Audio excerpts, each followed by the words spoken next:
Un agente de policía y su mujer tienen una discusión en su dormitorio. Se oye un disparo de escopeta. Él dice que es un suicidio.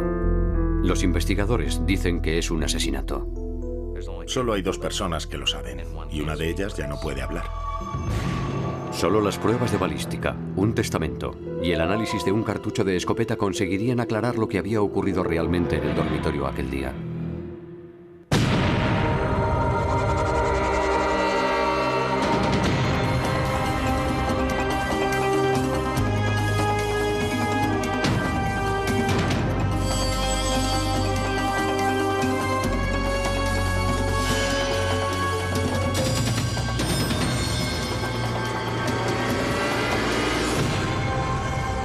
Crímenes imperfectos.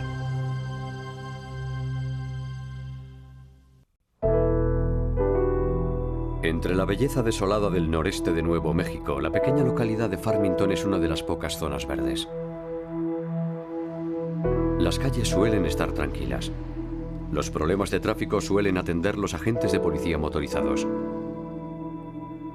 Paul Dunn era uno de esos agentes. Me encantaba mi trabajo.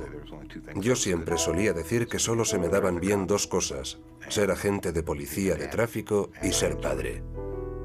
Y me gustaba mucho la sencillez de estar en tráfico, porque la investigación y la reconstrucción de los accidentes es matemática simple. Cliff Ollom trabajaba junto a Paul Dunn. Era un buen agente de policía y se tomaba su trabajo muy en serio. Paul estaba casado con Mónica Sánchez Dunn y la pareja había tenido 2 hijos. Sin duda era la mujer más bella que había visto en mi vida. Pero al cabo de varios años de matrimonio empezaron a surgir los problemas. Mónica descubrió que Paul tenía una aventura con otra mujer y la pareja se separó. A primera hora de la mañana del 4 de abril de 1994, Cliff Ollom estaba de servicio y oyó un aviso por radio sobre un tiroteo en casa de Paul y Mónica. Vi a Paul haciéndole el boca a boca a Mónica y estaba cubierto de sangre. Mónica fue trasladada al hospital, pero ya era demasiado tarde. Al llegar se certificó su muerte por herida de bala en el abdomen.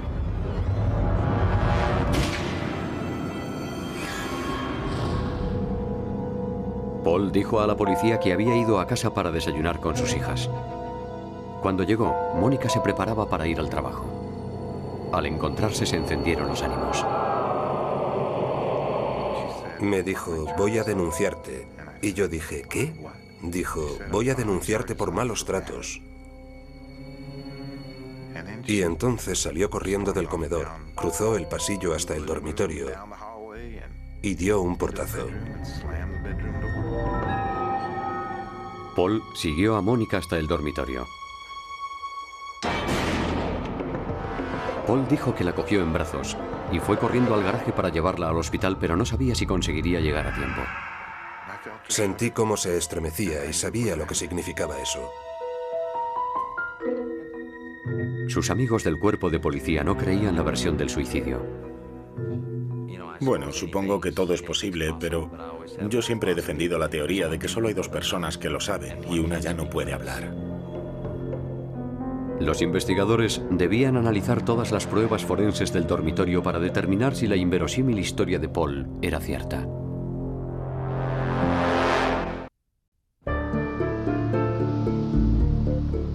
Paul Dunn era un agente de la policía de Farmington, así que la investigación de la sospechosa muerte de su mujer se asignó a otro departamento, el de la Policía Estatal de Nuevo México.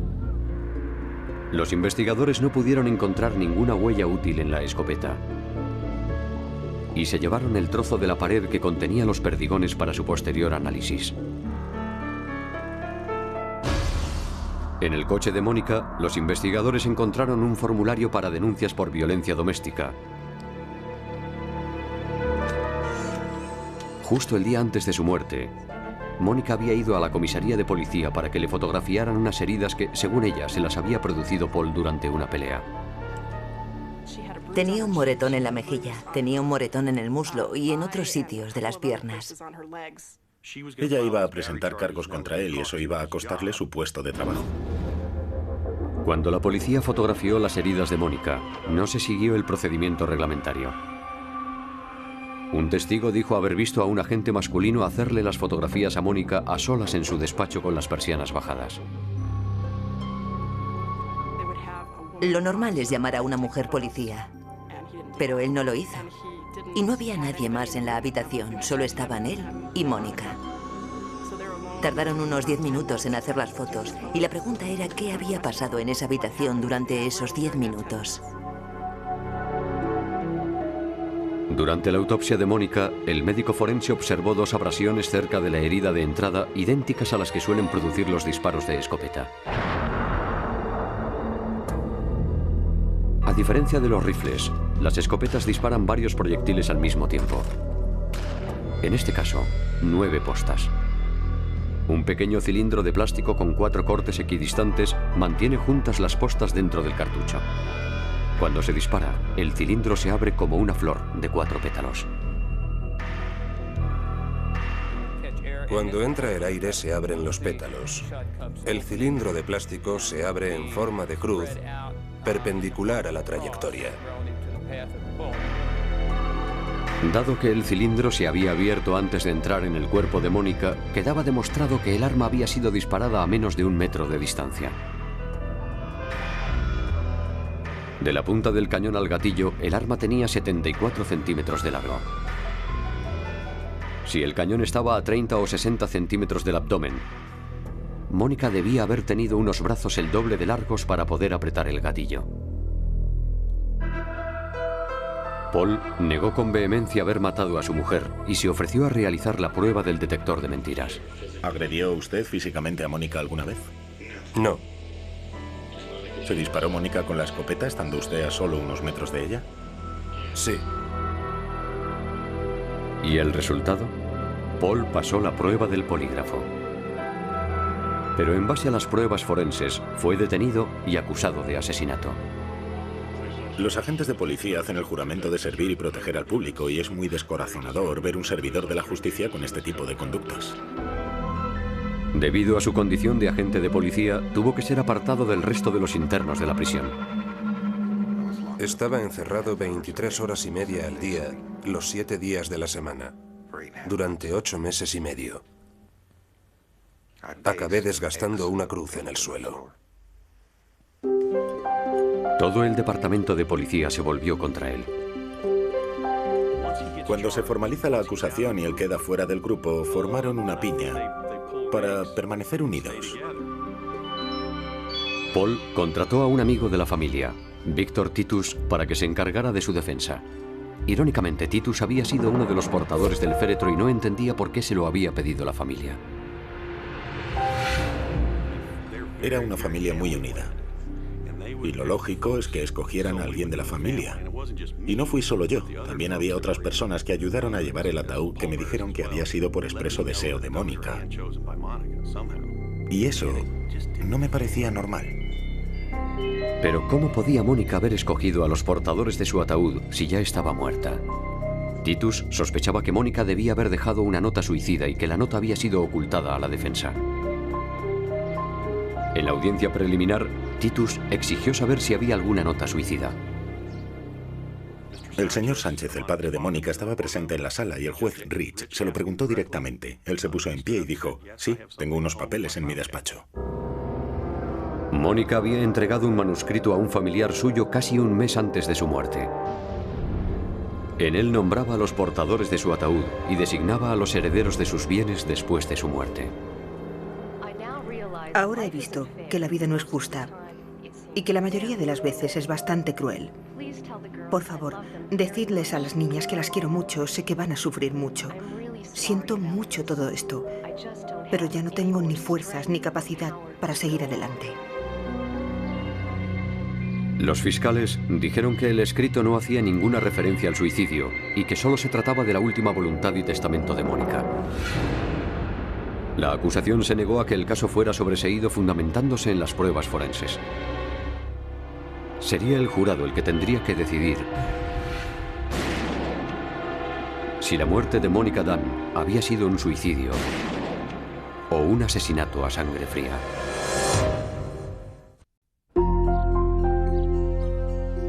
En preparación para el juicio, la defensa de Paul Dunn contrató a Dave Pfeiffer, un investigador privado con 20 años de experiencia policial, para que estudiara el escenario del crimen.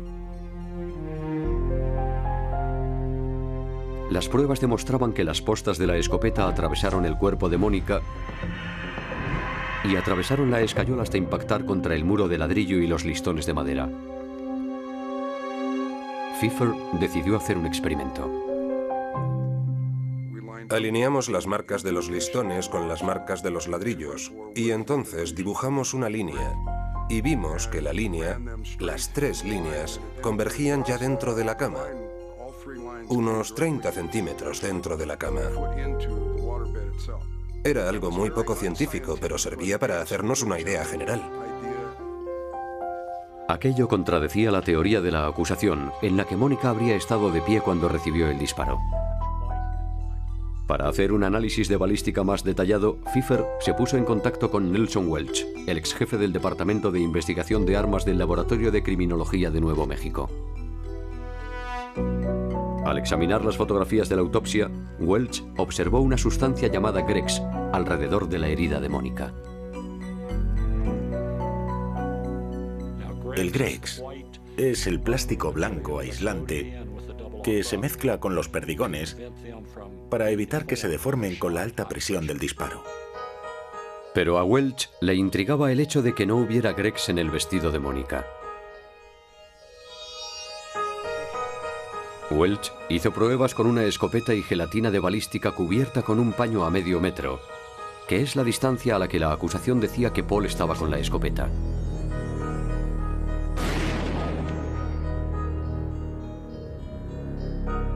El Grex cubre la parte externa de la tela. No había nada en la parte externa del vestido en el orificio de entrada. Pero había muchos restos de Grex en la parte interna del vestido, tanto por delante como por detrás, y todo mezclado con sangre. Casi todo el Grex que encontramos estaba dentro de la herida. No había nada fuera. La ausencia de Grex en la parte externa del vestido de Mónica indicaba a Welch que el arma debía estar apoyada contra el vientre de Mónica y no a medio metro de distancia cuando se hizo el disparo.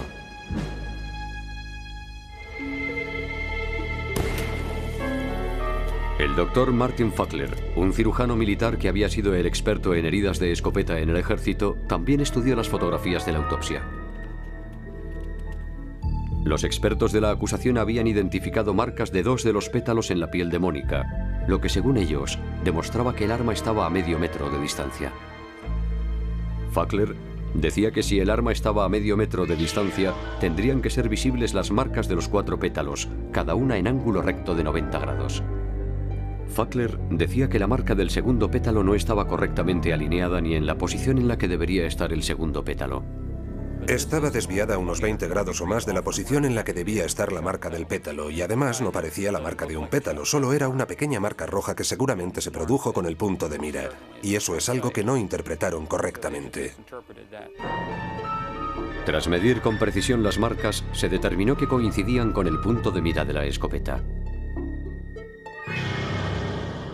Los expertos de la defensa de Paul Dunn estaban convencidos de que el arma estaba apoyada contra el vientre de Mónica cuando se hizo el disparo. Pero al margen de la posición del arma, todavía habría que demostrar que Paul Dunn no había sido el que apretó el gatillo.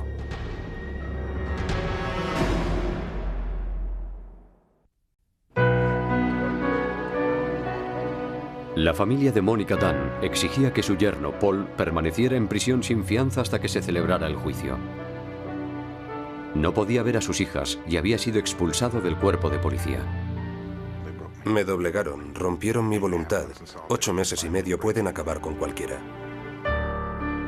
Había decidido que si era condenado se quitaría la vida antes de pasar más tiempo en la cárcel. Se había quedado con una cuchilla. Le había quitado el plástico a una maquinilla y se había quedado con la cuchilla. Y había decidido que no iba a ir a prisión, porque ya sabemos cómo tratan los presos a los policías en la cárcel. En el juicio, la acusación presentó la teoría de que Paul había disparado a Mónica a medio metro de distancia, mientras ambos estaban de pie. La defensa expuso una versión muy distinta de los hechos. Dentro de la sala se recreó el dormitorio de Mónica usando la misma cama y la misma pared. Nelson Welch mostró al jurado que la trayectoria de las postas no coincidía con la teoría presentada por la acusación. Cogimos los puntos de la pared de ladrillo donde impactaron los proyectiles y uniéndolos con los de la escayola, el ángulo resultante era hacia abajo y en dirección a la cama. Partiendo de la pared de ladrillo, atravesando la capa de yeso, hasta la herida de salida en la espalda de Mónica y hasta la herida de entrada y luego hasta la boca del cañón, todas las trayectorias convergían en un punto mucho más bajo de lo que aseguraba la acusación. La única forma de que converjan todas las trayectorias es con la posición que vemos ahora. Lo que significaba que Mónica estaba sentada sobre la cama con la culata de la escopeta apoyada en el colchón cuando se disparó el arma. Y eso coincidía con las primeras declaraciones que Paul había hecho a la policía. Con la ayuda de una modelo de la misma estatura que Mónica, la defensa demostró cómo Mónica podría haber alcanzado el gatillo perfectamente con solo inclinarse hacia adelante. Las pruebas demostraban que la escopeta estaba volteada y apuntando hacia arriba, lo que hacía prácticamente imposible que Paul hubiera apretado el gatillo. Tendría que haber estado al pie de la cama, agachado en el suelo junto a la cama para alcanzar el gatillo. Y Mónica tendría que haber consentido que le apuntaran con la escopeta apoyada en el estómago. Y eso no podía ser. Nelson Welch estaba tan convencido de la inocencia de Paul que le hizo una promesa poco corriente a uno de sus colegas. Le comenté que si me equivocaba en este caso no volvería a trabajar en un caso con armas de fuego nunca más. Hicieron caso omiso a las pruebas que contradecían la distancia del disparo, que fue a quemarropa. La primera novia y primera mujer de Paul declararon en el juicio que él nunca había sido violento con ellas. El jurado debía decidir entre dos teorías distintas. Si Mónica se había quitado la vida o si Paul le había disparado a medio metro de distancia. El jurado alcanzó un veredicto en pocos minutos. Nos dijeron que se sentaron a la mesa, hicieron una primera votación, todos estuvieron de acuerdo en su inocencia y entonces empezaron a ir al baño, a peinarse y matar el tiempo por miedo a que el juez se enfadara con ellos si no se tomaban su tiempo. La acusación tiene el problema del más allá de cualquier duda razonable.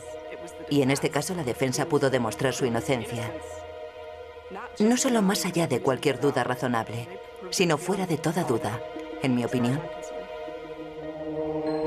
Paul Dunn la abrazó y salió de la sala. Olía a aire fresco. La cárcel no es agradable. En la cárcel no huele bien. Y olía a aire fresco.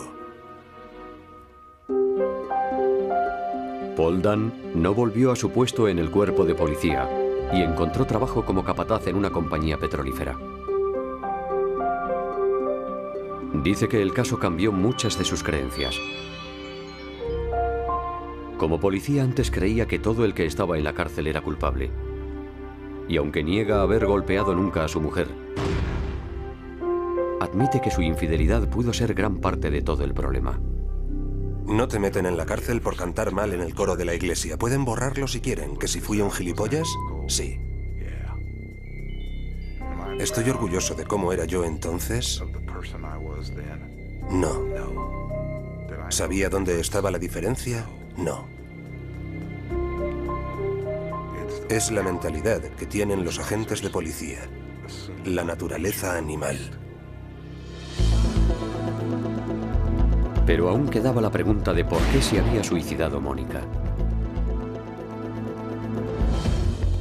Muchos creen que sencillamente no podía soportar perder a Paul por otra mujer, aunque hubiera demostrado que ella también había sido infiel. El historial médico mostraba que Mónica había tenido un aborto durante su matrimonio mucho después de que Paul se hubiera hecho la vasectomía. Solo puedo decir que no voy a maldecir a los muertos. No me corresponde a mí juzgar. Sigue sin saberse cómo se hizo Mónica las heridas. Y la carta que había dejado abría aún más interrogantes. Mis heridas lo demostrarán. Eso lo escribió un mes antes de morir. ¿Cómo podía saber un mes antes que iba a tener heridas en el cuerpo? Que dijera esas cosas es lo que nos hace pensar que no solo había pensado suicidarse, sino que había pensado involucrarle para que le acusaran de asesinato. Una mala interpretación del escenario del crimen casi le cuesta una cadena perpetua. Pero un análisis forense más exhaustivo consiguió devolverle la libertad. Estaba muerto de miedo. Ellos son los que mandan. Yo tenía las manos atadas y mi padre tenía las manos atadas. Y los que mandan tienen infinitos recursos. Me hubieran mandado a prisión para el resto de mis días. Y el hecho de saberme inocente no hizo que el juicio me resultara más fácil. Estaba muerto de miedo. Lo que más le cuesta a la gente es decir, he cometido un error. Y no sé si aún hoy lo reconocerían. Pero el jurado desde luego vio que habían cometido un error.